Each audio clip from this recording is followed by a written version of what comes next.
бусдын тухай хит их боддог талаар Карл Юнгийн ойлгосон өөр нэг зүйлийг хэлье. Тэрээр өөр төрлийн бодлууд байдаг бөгөөд тэдгээр нь бүгд ижил биш гэдгийг ойлгожээ. Зарим бодлууд үр өгөөчтэй, productive байдаг, болон зарим нь сүйтгэгч, destructive байдаг. Бидний босод хүмүүсийн тухай боддог ихэнх бодлууд тэрхүү сүйтгэгч төрөлд хамаардаг. Үр өгөөчтэй бодол гэдэг нь та асуудлыг шийдэж, төлөвлөгөө гаргаж, шинэ зүйлийг ойлгож, эсвэл туршлагаа боловсруулж байгаа үеийг хэлнэ. Энэ нь эхлэл, өрнөл, төгсгөлтэй байдаг. Энэ нь ямар нэг үр дүнд хүргэдэг, ямар нэг зүйлийг шийдвэрлэдэг. Та түүний тухай бодож, учрыг нь олж, тэгээд цаашаа үргэлжлүүлэн амьдрна. Гэвч бусдын тухай донтолтын бодол тийм биш байдаг байна. Энэ нь шийдэгддэггүй, хаашаач хүргдэггүй, зүгээр л эргэлдээд л байдаг. Та ижил зүйлээ дахин боддог. Ижил яриагаа дахин толгой дотроо боловсруулдаг. Ижил зүйлийг дахин бодож гайхдаг. Тэгээд дахиад энэ бүхнийгээ хийдэг. Карл Юнг үнийг ruminating буюу бодолдоо гацах, бодлын гацаа гэж нэрлэжээ. Гэхдээ энэ нь илүү сөрөг утгаараа юм а. Ерөнхийдөө сөрөг бодолдоо гацах гэсэн үг. Ингэж бодолдоо гацах нь үнэндээ бодож байгаа хэрэг биш гэдгийг тэр ойлгосон. Таны оюун санаа хэрэгтэй болохоор биш. Харин үүнд тассан болохоор л тэр хэм маяг руу дахин унаад байгаа хэрэг. Бусдын тухай ингэж эргцүүлэн бодох нь бараг үргэлж түгшүүр буюу anxiety-гаас үүдэлтэй байдаг. Тэд таны тухай юу гэж бодож байгаа бол гэхээс та түгшиж, айж сандарч байна. Тэд таныг үгүйсэх болов гэхээс айж байна. Та тэднийг буруу ойлгох, эсвэл тэд таныг буруу ойлгох уу гэхээс айж байна. Тэднийг алдчих үедээ, эсвэл тэдэнд хангалттай биш байх үедээ гэхээс та түгшиж байна. Тиймээс таны оюун санаа тэрхүү түгшүүрийг бодох замаар шийдвэрлэх гэж оролддог. Хэрэг би хангалттай бодвол, бүх өнцгөөс нь шинжилвэл яг юу болсон, юу гэсэн утгатайг олж мэдвэл би дээрдэх болно. Тэгвэл би юу хийхээ мэднэ. Тэгвэл би аюулгүй болно. Гэвч энэ нь тэгж ажилдаггүй байна. Учир нь түгшүүр үнэндээ тэдний тухай биш юм. Түгшүүр бол таны өөрийн тухай. Таны өөрийн тогтворгүй байдал. Үгүйсгэхдгээс айх айдас. Өөрийн үн цэндээ эргэлзэж буй байдал юм. Та үүнийг өөр хүний тухай бодох замаар хизээж шийдэж чадахгүй. Та үүнийг зөвхөн өөрийн түгшүүртэйгээ шууд ажиллаж, бусад юу гэж бодох, хийхээс хамааралгүй хүчтэй бие хүний мэдрэмжийг бий болгосноор л шийдэж чаднаа. Үүнийг хүлээн зөвшөөрөхөд хэцүү байдаг. Шалтгаан нь бид харилцаандаа түгшиж эхэлбэл шийдэл нь заавал нөгөө хүнээс хамаарах ёстой гэж итгээд сурчсан байгаад юм. Бидэнд тэдний тайвшруулалт хэрэгтэй болдог. Бид юу хэлэх гээд байгаагаа тодорхой болгохыг бид шаарддаг. Тэднийг халамжилдаг гэдгээ батлахыг, эсвэл зан төлөвөө өөрчлөхийг бид хүсдэг. Гэвч Карл Юнг хэлэхдээ энэ бүгдийг тэднээс нэхэж байгаа нь өөрөө асуудлын нэг хэсэг юм гэжээ. Энэ нь та өөрийн дотоод сэтгэлийн төлөв байдлаа тэдний эрх мэдэл өгч байна гэсэн үг юм. Тэд зөв зүйл хэлэх эсвэл хийхээс нааш та зүгээр байж чадахгүй болж байна гэсэн үг. Энэ бол боломжгүй нөхцөл байдал бөгөөд учир нь та тэднийг хянаж чадахгүй. Та зөвхөн өөрийгөө л хянаж чадна. Тиймээс хийх ёстой ажил маань тэдний тухай илүү их бодох биш. Харин бусдаас байнга тайвшруулалт нэххээргүй, тодорхойгүй байдлыг төвчж чадах үйс мөн албадтал бодлоор дамжуулж төгшөөрөө үлдэн хөөх гэж оролдолгүйгээр тэрхүү мэдрэмжтэйгээ хамт байж чадах дотоод аюулгүй байдлыг хөгжүүлэх явдал юм. Дотоод аюулгүй байдлыг хөгжүүлэх нь та хизээ дэми зүйл эргцүүлэн бодоод хизээ үнэхээр үр бүтээлтэй сэтгэж байгаагаа ялгаж танихаас эхэлнэ. Бусдын тухай бодож буй бодлынхон чанарыг анзаарч эхэл. Эдгээр бодлоод хаа нэгтээ хүрч байна уу? Шинэ зүйлийг ойлгоход тусалж байна уу? Ямар нэгэн шийдвэр эсвэл үйлдэлд хөтөлж байгаа юу? Эсвэл та зүгээр л хэдэн өдөр, хэдэн 7 хоног, магадгүй хэдэн сарын турш нэг л тойрогтой эргэлдээд байна уу?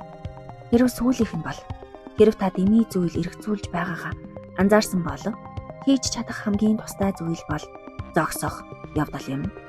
Бодлоо хүчээр хөөж гаргах биш.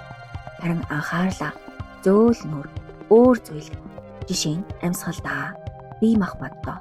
Одоо цагтаа өөрийн үнэхээр хянаж чадах зүйл рүүгээ чиглүүлэх хэрэгтэй.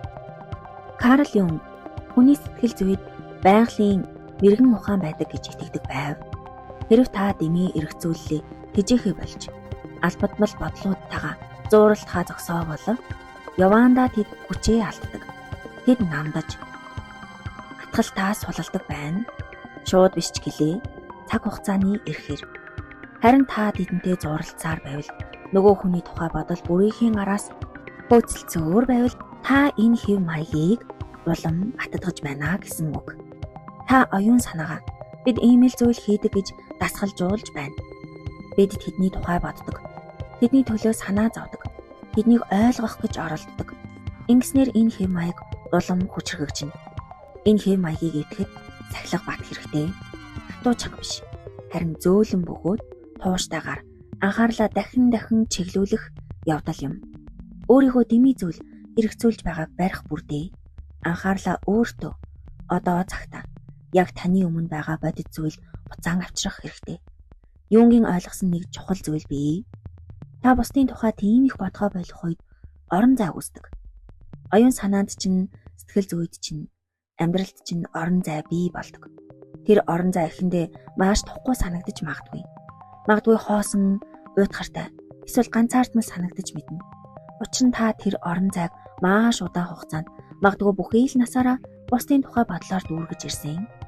Одоо тэнд зөвхөн орон зай, зөвхөн намгүн байдал, зөвхөн та өөртөөгөө л үлдлээ. Хэрв та үүнд тасаагүй бол энэ сэтгэл түгшин байж болно. Гэвч Юнг танд тэр орон зайг хэд хурдан дүүргэх хэрэггүй.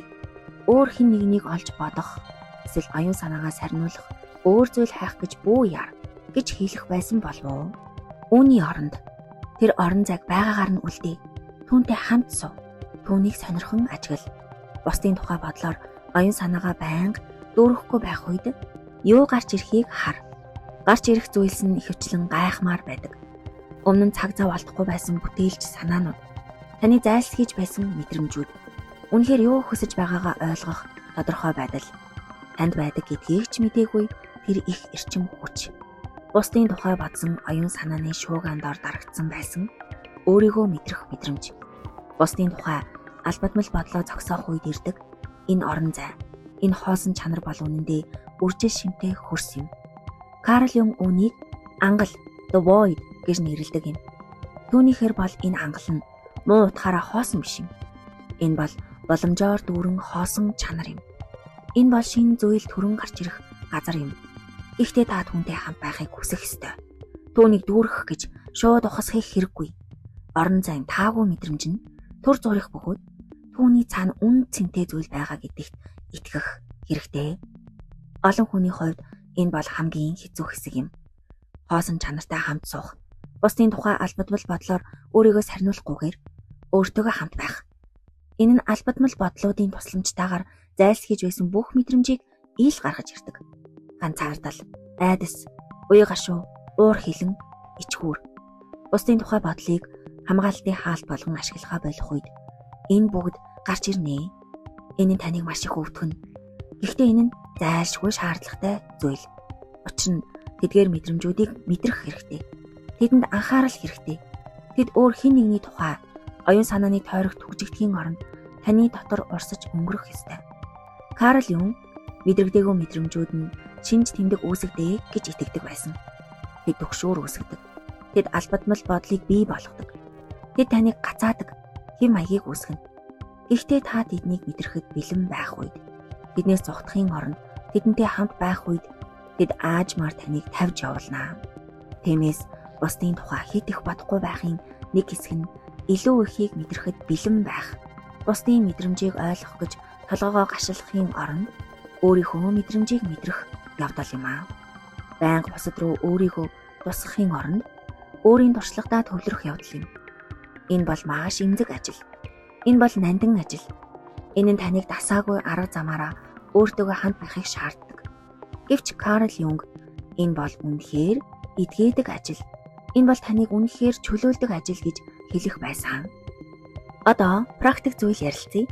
Учир нь би үүнийг зөвхөн дотоод ажил, мэдрэмжээ мэдрэх тухай гэж битгий бодоосай гэж хүсэж байна. Бусдын тухай хит их бодохгүй байх нь практик бүрэлдэхүүн хэсэгтэй. Та хэн нэгний тухай байнга бодохдоо хөвчлэн бэлтгэл сургалт хийж байдаг. Та тэдэнд юу хэлхий бэлддэг. Хэрв тэд тэгж хэлбэл би ингэж хариулна даа гэж бэлддэг. Та ирээдүйн хувилбаруудыг оюун санаандаа дахин тоглоулдаг. Ингэснээр өөрийгөө бэлдэж байна. Бодит харилцаанд бэлэн болж байна гэж боддог. Гэвч Карл Юнг танд энэ бүх бэлтгэл сургуульд нь таныг тухайн хүнтэй бодитоор хамт байх үед одоо цагтаа байх чадварыг чинь үнэндээ бууруулдаг гэж хэлэх байсан. Учир нь та тэдний яг юу хийж байгааг сонсохгүй байна. Зөвхөн та өөрийн бэлдсэн хариултаа хэлэх тэр мөчийг л хүлээж байна. Та тэднийг яг одоо хэн байгаагаар нь харахгүй байна. Та өөрийнхөө төсөөлж байсан тэр хувилбарыг нь л харж байна. Тиймээс тэдний тухай тэр их бодол, оюун санааны бэлтгэл нь ерөөс тус болохгүй. Энэ нь үнэндээ жинхэнэ холбоо тогтооход саад болдог. Учир нь жинхэнэ холбоо одоо цагтаа л үүсдэг. Энэ нь та хоёулаа одоо цагтаа байж, хоёулаа чин сэтгэлээсээ байж төсөөлсөн зүйлдээ биш. Харин яг юу болж байгаад хариу үйлдэл үзүүлэх үед л тохиолддог. Энэ нь хэн нэгний тухай баг бодох нь тэдэнтэй харилцагч нь сайжруулж магадгүй гэсэн үг юм. Та тэр бүх бэлтгэлгүйгээр, оюун санааны төлөвлөгөөгүйгээр очих үедээ тэдэнтэй үнэхээр уулзах, тэднийг харах, толгойдоо эргэлдэх зохиолын дагуу биш. Харин чин сэтгэлээсээ хариу үйлдэл үзүүлэх боломжтой болно. Энэ нь зүүн совингийн эсрэг мэт санагдаж магадгүй. Бид хүмүүстэй холбоотой байхын тулд тэдний тухай бодох хэрэгтэй гэж боддог. Гэвч Карл Юнг жинхэнэ холбоо нь бидний толгой дотор биш. Харин бид одоо цагтаа байж өөрсдийн төсөөлөл, бэлтгэл, төгшөөрт биш. Харин боддоор юу болж байгаад хариу үйлдэл үзүүлэх үед үүсдэг гэдгийг ойлгосон юм. Тиймээс бусдын тухай хитэх бодохгүй байхын нэг хэсэг нь тухайн хүнтэй хамт байхдаа өөртөө итгэж одоо цагтаа байх явдал юм. Бүх зүйлийг урьдчилж тооцоолох шаардлагагүй гэдэгт итгэх хэрэгтэй. Юуж болсон тухайн мөчид хариу үйлдэл үзүүлж чадна гэдэгтээ итгэх хэрэгтэй. Тэрхүү итгэлийг бий болгоход туршлах хэрэгтэй. Энэ нь оюун санааны бэлтгэлгүйгээр, сургуулалтгүйгээр, өмнө нь олон цаг бодож төлөвлөлгүйгээр шууд оролцож дадлагжихыг шаарддаг бөгөөд үр дүнд нь бүх зүйл зүгээр байдгийг юуж тохиолдсон та давж гарч чадхаа. Тухайн агшинд өөрийгөө бодож байснаасаа хавьгүй илүү чадвартай гэдгээ олж мэдэх явдал юм. Бид тэр их бодлоо аюулгүй байдлын нүмер болгон ашигладаг учраас эхэндээ энэ нь аимшигтай санагддаг. Энэ нь биднийг аюулгүй байлгадаг гэж бид боддог. Гэвч Юнг үүнийг аюулгүй байдлын хуурамч мэдрэмж гэж хэлэх байсан болов.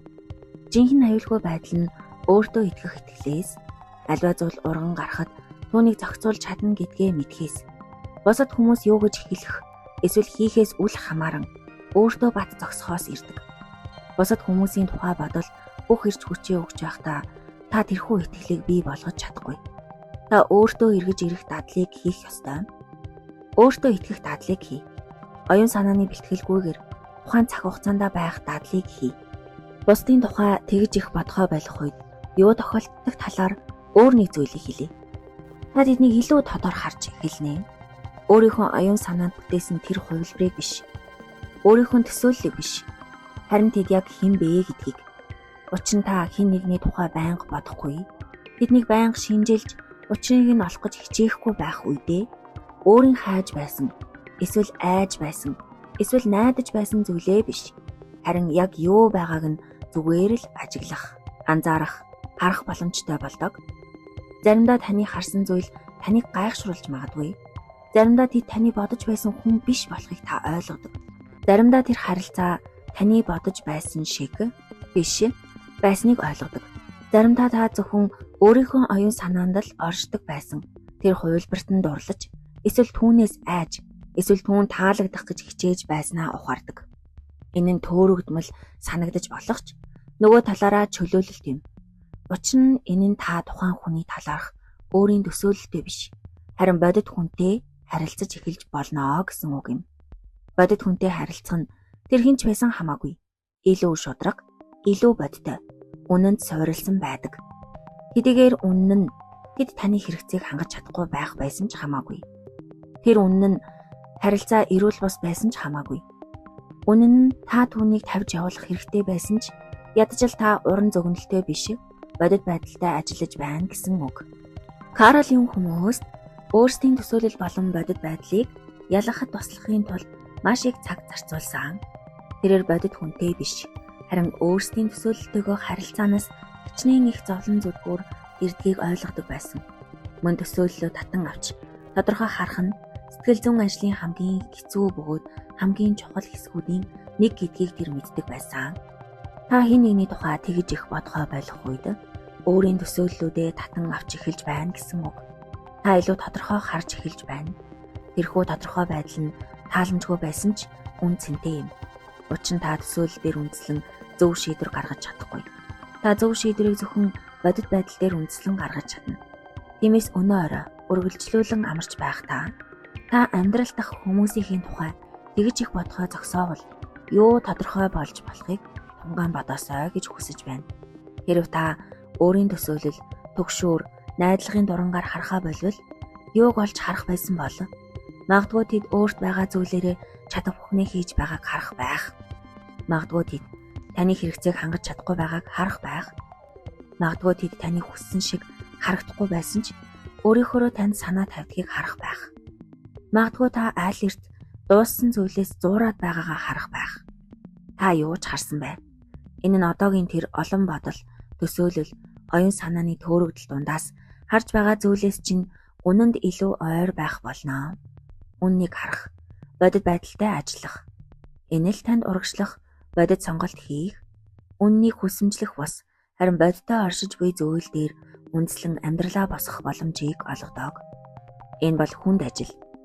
Карл Юнг үнийг хэцүү гэдгийг мэддэг байсан ч зайлшгүй шаардлагатай гэдгийг бас мэддэг байсан юм.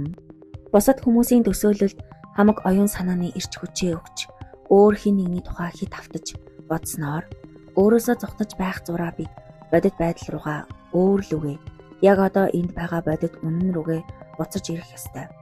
Мөн бид тэгж чадвал бусдын тухай тэгж их бодгоо болж өөртөөгөө хамт байж эхлэх үед бүх зүйл өөрчлөгдөж эхэлдэг. Оюун санааны төөрөгдөл донд байнга эргэлдэхээ болсон тул түгшүүр багасна. Бид илүү одоо цагтаа байж бусдаас хамааралтай байх маань багаснаар харилцаа сайжирдаг. Өөртөө анх удаа үнэхээр анхаарал хандуулж эхэлснээр өөрийгөө мэдрэх мэдрэмж бэхждэг. Тэгээд аажмаар бид бусдтай холбоотой байхын тулд тэдний тухай байнга бодох шаардлагагүй гэдгээ олж мэднэ. Зүгээр байхын тулд тэднийг төгс ойлгох албагүй гэдгийг, тэднийг байгаагаар нь байлгаж болно гэдгийг, бид ч өөрийнхөө байж болно гэдгийг. Тэгээд тэрхүү орооцолдсон байдал болон хит автсан бодолгүйгээр бид сэтгэлийн холбоо үүсгэж чаднаа. Карл Юнг үнийг ялгарл, differentiation гэж нэрлэдэг. Хоёр тустай хүн тус бүрдээ өөрийн гэсэн дотоод ертөнцтэй, тус бүрдээ өөртөөгөө хамт байх чадвартай.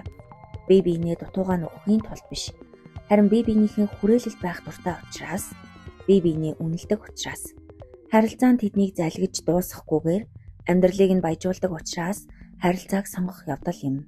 Хэрв та хэн нэгний тухай хит их бодгоо болох үед ийм төрлийн харилцаа боломжтой болно. Анхаарлаа өөрлөгөө хандуулж, бусад юу гэж бодох, эсвэл хийхээс үл хамааран өөрийн гэсэн төв, өөрийн байр суурь хэн бэ гэдгээ мэдрэх мэдрэмжээ хөгжүүлэх үед юм. Өнөөдрөөс эхэлж та үүнийг дадлагжуулж байна. Та өөртөөгөө хамт байхыг дадлагжуулж байна. Бусдын тухай бодлуудыг гарч ирэхийг зөвшөөрч, дараа нь тэднийг тавьж явуул. Тэдэнтэй зууралдахгүйгээр, тэр бодлынхон гүн рүү дагалдаж орохгүйгээр зүгээр л тэднийг анзаараад өөртөө эргэж ир. Үргэлжлүүлэн дадлага хий. Анхаарлаа үргэлжлүүлэн чиглүүл. Амьсгал руугаа, бие рүүгээ, энэ мөч рүүгээ өөртөө эргэж ирсээр бай. Та чухал зүйлд суралцж байна. Та өөртөөгөө хамт байж чадна гэдгээ, хорон бүрийг бусдын тухай бодлоор дүүргэх шаардлагагүй гэдгээ сурч байна. Таны өөрийн оршихуйд яг энд үн цэнтэй, бодтой, бат бөх зүйл байгааг сурч байна. Юнг таныг үүнийг л олж мэдээсэй гэж хүссэн. Бусдын тухай тасралтгүй бодох бодлын доор үргэлж хүлээж байсан тэрхүү эрдэнэс, өөрийн бие буюу self, таныг жинхэнэ мөн чанар, бүрэн бүтэн бөгөөд үргэлж тийм байсаар ирсэн тэрхэн хэсэг чинь яг одоо энд тантай хамт байна. Энд үргэлж байсаар байсан. Та үүнийг анзаарахын тулд тэдний тухай бодохоо зогсооход л хангалттай. Одоо өөрийгөө амраа. Энд байхыг өөртөө зөвшөөр. Бусдын учрыг олох гэж хичээхээ зогсоож зүгээр л өөрийн оршихуйн нууцтай хамт бай. Өнөө оройд энэ л хангалттай. Үнэн дээр энэ бол бүх зүйл юм. Зүгээр л амар. Зүгээр л амьсгал. Зүгээр л оршин бай.